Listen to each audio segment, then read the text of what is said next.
Dios les bendiga, hermanos, en esta noche. Doy gracias a Dios por el privilegio que me da de poder compartir la palabra con la sociedad de varones y la sociedad de mujeres. Y en esta noche vamos a estar viendo la parábola del hijo pródigo, que está en Lucas capítulo 15, versículo 11. Y la palabra del Señor dice así: también dijo, un hombre tenía 2 hijos, y el menor de ellos dijo a su padre: Padre, dame la parte de los bienes que me corresponde. Y le repartió los bienes. No muchos días después, juntándolo todo, el hijo menor se fue lejos a una provincia apartada. Y allí desperdició sus bienes viviendo perdidamente. Y cuando todo lo hubo malgastado, vino una gran hambre en aquella provincia y comenzó a faltarle. Y se fue y se arrimó a uno de los ciudadanos de aquella tierra, el cual le envió a su hacienda para que apacentase cerdos, y deseaba llenar su vientre de las algarrobas que comían los cerdos, pero nadie le daba. Vamos a ver esta parte. Dice la palabra del Señor que Jesús comenzó a narrar esta parábola del hijo pródigo. Pero ¿por qué razón es que él empezó a narrar esta parábola, o por qué dio esta enseñanza? Cuando se lee el capítulo 15 al principio, Jesús hace menciona o narra 2 parábolas. La parábola de las 100 ovejas, y también narra la parábola de la moneda perdida.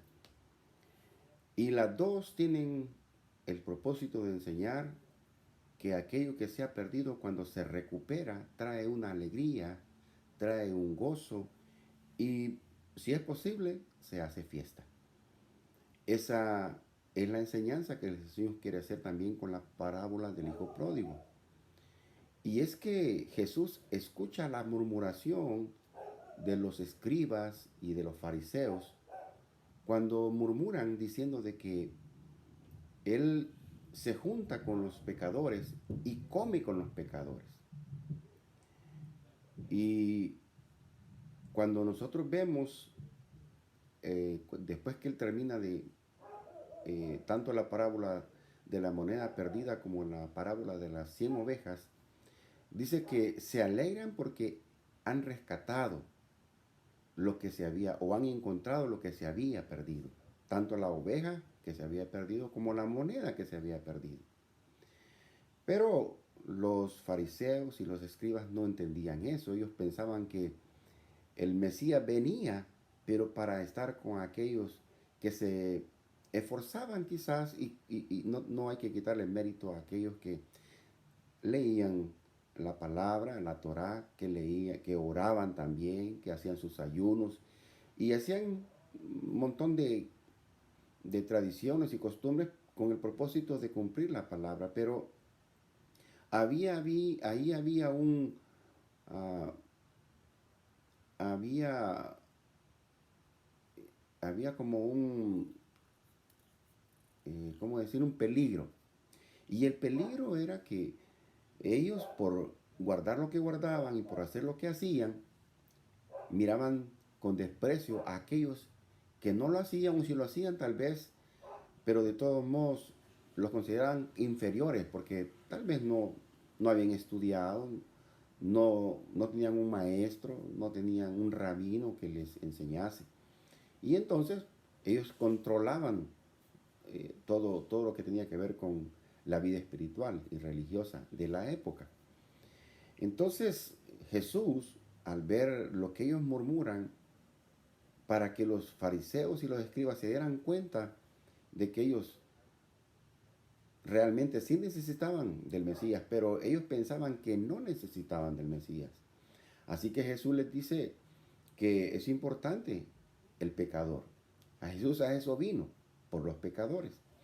Entonces yo quiero que vayamos al pasaje que hemos leído. Dice que también Jesús les decía o narraba que un hombre tenía 2 hijos. Y esto me hace pensar que encontramos siempre 2 tipos de personas. Aquellas personas que son como el hijo menor, y aquellas personas como son que son como el hijo mayor. El hijo menor, imprudente, eh, con aquel deseo de salir al mundo, de querer vivir una vida desenfrenada, viene y pide su herencia al padre y el padre no se niega, con alegría y con gusto se lo da.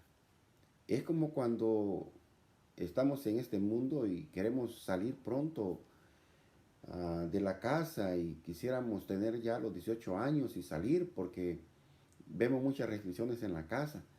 Pero el padre y la madre, el propósito de ellos nada más es cuidarlo, protegerlo y esperar que tenga el momento suficiente, la madurez suficiente para dejarlo volar. Pero muchos no quieren ese tiempo. Quieren tener todas las libertades sin darse cuenta que hay un peligro de libertinaje y a veces no pueden ver ese hilo, ¿verdad? Que es delgado. Así que ya sea en la casa, ya sea en el trabajo, ya sea en la escuela, ya sea en la iglesia, siempre vamos a encontrar dos tipos de personas, aquellas que quieren hacer lo correcto y aquellas que quieren hacer las cosas a su manera y corriendo. Y sin darse cuenta, pues cuando uno corre se tropieza, se cae. Fue el caso del hijo pródigo. Dice que pidió su herencia y después dice que juntándolo todo,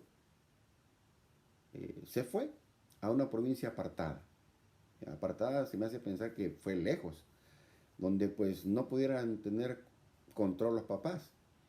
Y ahí dice que desperdició sus bienes viviendo perdidamente. Y cuando todo lo hubo malgastado, miren cómo son las cosas, vino una gran hambruna en aquella provincia y comenzó a faltarle todo, todo.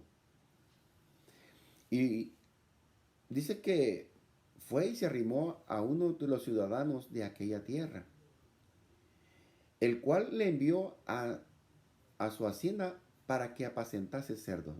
Imagínense, después de ser el heredero, dueño, propietario de una gran hacienda. No más que los padres todavía estaban vivos y no podía él disfrutar de todo eso todavía, pero iba a llegar un momento en que le iba a tocar ese disfrute. Sin embargo, él pensaba que los papás tal vez estaban siendo injustos y era el momento en que tenían que darle y él pues disfrutar. Sin embargo, toda esa riqueza que había no la había trabajado él, la habían trabajado su papá, su mamá. Pero sin ser así, el padre no se niega y le da la herencia. Nosotros tenemos un padre y ese padre no se ha negado a darnos todas las bendiciones que nos da, hermanos. Yo ya he compartido con ustedes cuando yo perdí el gusto, perdí también el olfato y cómo valoré entonces, cómo yo entendí cuán importante es. Me adelgacé tanto que me afligí y no comía porque no sentía sabor ni olor a la comida. Y es una bendición que Dios nos da a nosotros, hermanos, todos los días. Es una parte de su riqueza de nuestro Dios. Pero no solo nos da el gusto y el olfato, también nos da la vista, también nos da el tacto, nos da la luz, nos da el agua, el aire que respiramos. Tenemos tantas riquezas que Dios nos ha dado. Pero ¿qué hacemos con esas riquezas? Y si ustedes ven, dice que este joven despilfarró todo. Yo solo me pongo a pensar cómo no cuidamos la naturaleza, la humanidad.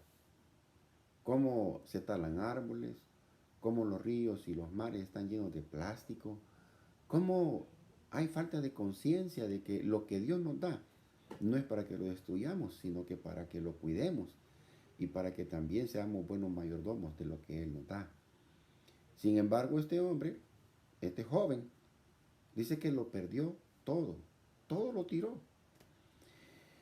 Y cuando se acabó todo, vino una hambruna, dice, en donde pues él quería pero ya no tenía para comprar, ni para rentar un cuarto, ni para comprarse un pan.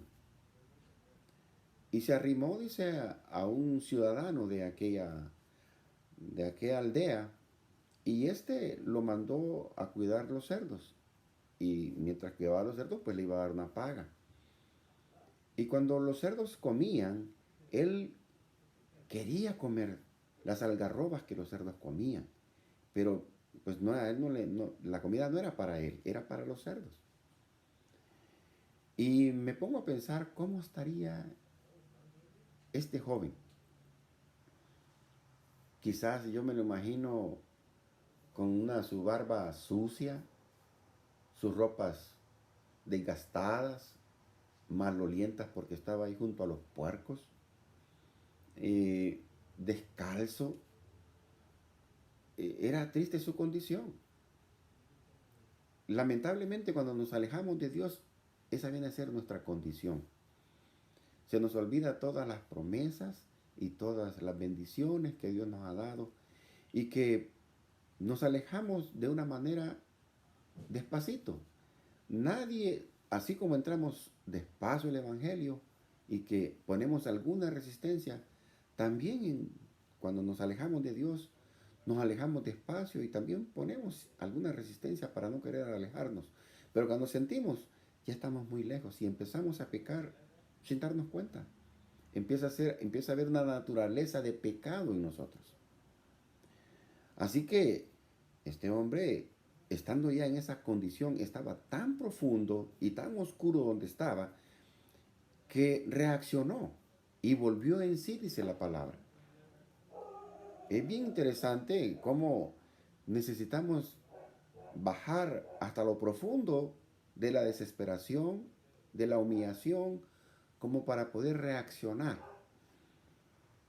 y poder darnos cuenta que estamos mal donde estamos. Dice que después que él meditó y pensó, dice que dijo, iré a mi padre y le diré esto y esto y esto. Y él se levanta y se va para donde el padre. Y conforme va caminando, el padre lo ve de lejos. Dice que lo ve de lejos. Y cuando lo ve de lejos, el padre corre, lo abraza, lo besa. Y el hijo le dice, Padre, he pecado contra el cielo y contra ti. No merezco ser llamado tu hijo. Hazme como uno de tus jornaleros. El padre no escucha lo que el hijo le está diciendo. Solo ve a un hijo que estaba perdido, a un hijo que estaba muerto. Y al verlo, le trajo alegría, le trajo gozo, le trajo contentamiento, le trajo paz, porque ese padre, desde que se fue su hijo, estoy seguro que no dejaba de pensar como usted, varón, que es padre, como usted, mujer, que es madre, que cuando los hijos por alguna razón se alejan y a veces lastimosamente se van de la casa enojados, emproblemados, porque ellos pues no, o tanto, o ellos o nosotros no supimos entendernos y nos distanciamos, y los padres no dejamos de pensar en nuestros hijos. Siempre estamos pensando cómo están, habrá comido, tendrá ropa, tendrá una colcha, tendrá un techo que lo cuide, se habrá casado, o cómo estará. Y el padre, cuando ve a su hijo, corre. Y yo estoy seguro que si por alguna razón nosotros nos hemos distanciado de nuestros hijos, espero que no haya ninguno de nosotros que nos haya pasado eso, pero a veces pasa. Estoy seguro que correríamos y también abrazaríamos a nuestros hijos. Y no solo eso, sino que los besaríamos. Si también ellos vienen arrepentidos y de verdad quieren tener una nueva relación con nosotros. Como este hijo que sí quería tener una nueva relación con su padre.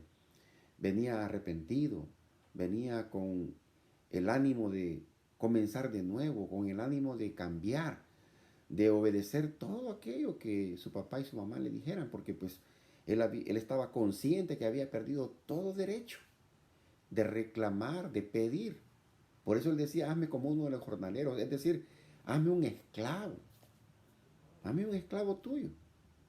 Entonces, dice que fue movido a misericordia el Padre. ¿Y qué fue lo que pasó? En el momento él dijo, tráiganle las mejores ropas, pónganle un anillo, pónganle sandalias y traigan el becerro más gordo y vamos a matarlo porque vamos a hacer fiesta. Qué interesante. Interesante porque había un padre, que es nuestro padre, pero que al contar Jesús esta parábola, muestra a un padre amoroso, misericordioso, compasivo, generoso, dadivoso. Un padre que eh, no estaba lleno de rencor, no estaba lleno de venganza, no estaba lleno de que me la va a pagar, sino que estaba lleno de amor, de mucho amor para su hijo. Y ese es nuestro Dios, hermanos. Que hagamos lo que hagamos, Él ha prometido estar con nosotros en las buenas y en las malas todos los días de nuestra vida. Es interesante, porque el hecho que pequemos, Él no nos deja de amar.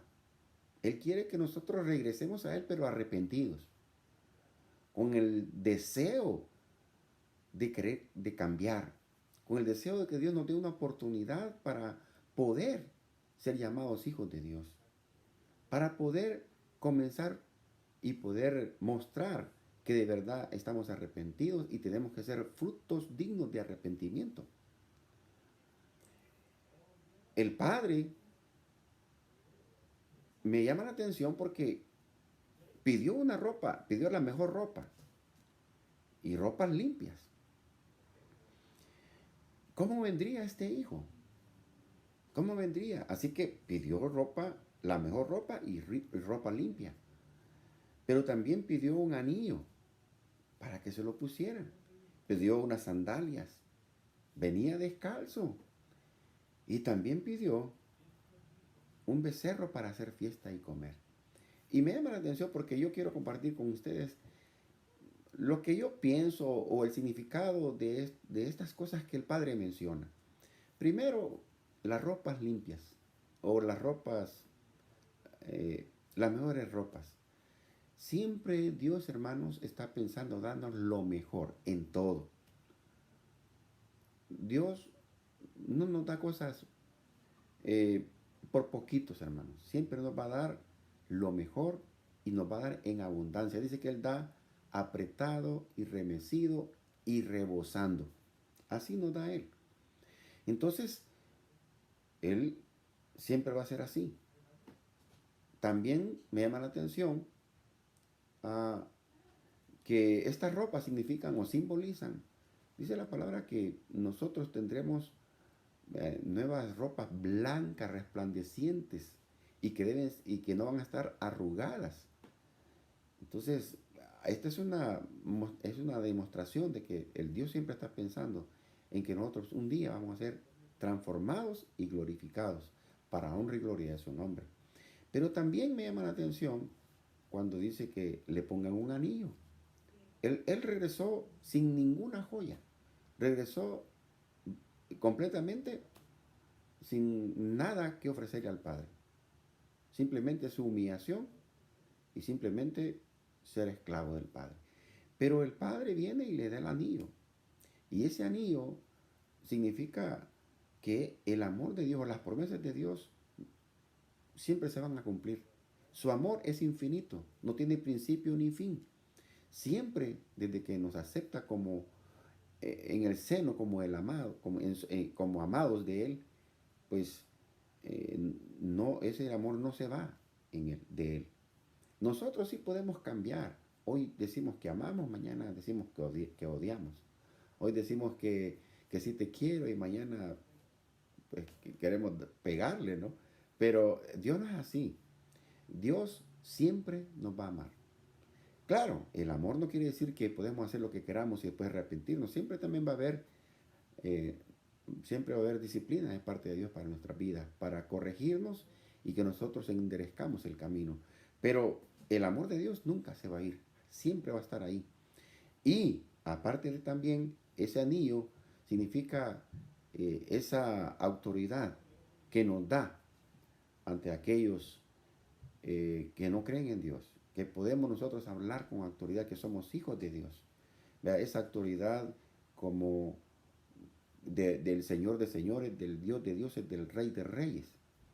Es importante ver ese símbolo también, como Dios, a pesar de nuestra falta, siempre nos da esa nueva oportunidad.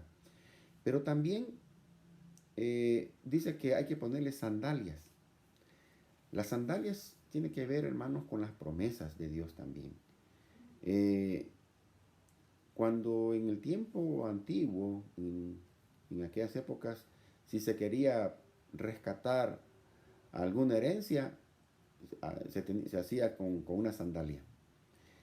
Pero también hoy en día, cuando Jesús vino, él dijo que cuando se fuera a predicar el Evangelio, que se llevara nada más un par de sandalias para predicar el Evangelio de las buenas nuevas de salvación. Y hermanos, qué hermoso es, ¿verdad? Dice que los pies son hermosos cuando anunciamos el Evangelio. Y eso me llama la atención porque estoy seguro que este joven, sin darse cuenta, se convertiría en un misionero, en alguien que iba a predicar, en alguien que iba a decir, mi padre es un padre de amor. Mi padre jamás sintió rencor por mí. Mi padre es un gran padre. Es el padre de padres, ¿verdad? Y yo creo que nosotros vamos por ahí también, por ese rumbo. No podemos decir algo en contra de nuestro padre. Cuando no lo conocemos, pues cuando no lo conocíamos, podíamos nosotros decir, no, Dios no me escucha, Dios aquí, Dios allá. Pero hoy que lo conocemos, hermanos, yo no puedo hablar nada malo de mi Dios. Siempre Dios tiene la razón, aunque a mí no me guste, mi Señor tiene la razón, ¿verdad? Así que es importante. Y luego el Señor no solo hace esto, sino que también dice que mata al becerro más gordo. Dice la palabra y en las parábolas que les mencioné al principio, de las 100 ovejas y el de la moneda perdida, dice que hay gozo en los cielos cuando un pecador se arrepiente. Y hermanos, es digno de hacer fiesta cuando alguien se arrepiente. Alegra el corazón al ver a alguien que reconoce su falta, pero no solo la reconoce, sino que también decide cambiar, decide transformar. A veces tenemos un altercado quizás con los hijos o con la madre o con el compañero de trabajo o tuvimos alguna diferencia, algo que no nos gustó, algo que nos enojó, algo que nos trajo tristeza. Pero no se nos debe olvidar que nuestra actitud siempre debe ser generosa y amorosa. Siempre debe ser, así como nos trata el Padre, debemos tratar a los demás. Este Padre hizo fiesta porque vio un corazón arrepentido. Nosotros tenemos que perdonar para que nuestro corazón tenga paz. Ya sea que nos ofendieron o ya sea que ofendamos a alguien. Es importante tener paz en el corazón y paz con Dios. Así que dice la palabra que hubo esa gran fiesta. Y me da pesar lo del hijo mayor. Porque el hijo mayor sí se preocupaba por su padre, sí se preocupaba por hacer el trabajo en la hacienda, sí estaba pendiente de todo. Y creo que ese hijo mayor somos algunos de nosotros por ahí, ¿verdad? Que si queremos estudiar la palabra, si queremos leer, si queremos orar, si queremos tener actividades para poder estar presentes, decimos nosotros, delante de la presencia de Dios. Y a veces eso nos puede hacer pensar que nosotros estamos más cerca de Dios que aquel que está por allá, que se ve que casi no hace nada, pero es una idea equivocada, porque eso es lo que pensaban los fariseos y los escribas. Y por eso se enojaban y sentían envidia y enojo contra Jesús, porque Jesús no se fue a donde ellos, Jesús no fue con ellos, sino que fue con los pecadores y dice que comía con ellos. Me imagino a Jesús sentados con ellos, platicando, conversando, comiendo y pues enseñándoles la palabra. Y es importante que nosotros, el hijo mayor dice que se enojó porque pues aquel se había ido y, y había malgastado todo. Con mujeres, dice aquí el mayor, ¿no? Mira, se fue allá a hacer toda una desgracia por allá y ahora vienes tú y lo recibes con los brazos abiertos y una gran fiesta le hiciste. Pero la verdad, hermanos, Dios no estaba viendo lo que él había hecho, estaba viendo su corazón. Un corazón contrito y humillado y arrepentido, Dios no lo echará fuera, dice la palabra. Y hermanos, nosotros tal vez podemos ser hijos mayores y debemos tener mucho cuidado, tenemos que ser como nuestro padre. Cuando veamos al hijo que regresó después de haber ido al mundial, hay que recibirlo con los brazos abiertos, hay que hacer fiesta, ¿verdad? Hay que invitarlo a la casa o no sé, a tomarle un café o qué sé yo, algo podemos hacer, ¿no? Pero es que porque se arrepintió y quiere comenzar de nuevo, quiere una oportunidad. Y nuestro Dios es un Dios de oportunidades, hermanos. Porque al hacer eso nosotros nos parecemos más a Dios. Si hacemos lo que hicieron los fariseos, de enojarse porque viene otra vez a pesar de lo que hizo, nos vamos a parecer a los fariseos. Y no a nuestro Dios, y no a Jesús.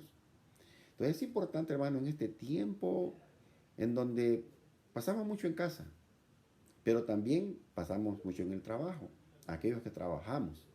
Entonces solo tenemos dos idas, ida al trabajo, ya no hay salida a otros lugares pues, para evitar ser contagiados, ¿verdad? Pero hermanos, pronto se va a abrir, he escuchado, y debemos tener fe y confianza en el Señor. Dios nos ama en los momentos buenos y en los momentos difíciles. Dios nos ama cuando nosotros hemos fallado y si nosotros de verdad nos arrepentimos, va a ver nuestro corazón. No importa que nos critiquen, que cómo es eso, que regresamos, que somos hipócritas. No hagamos caso a eso.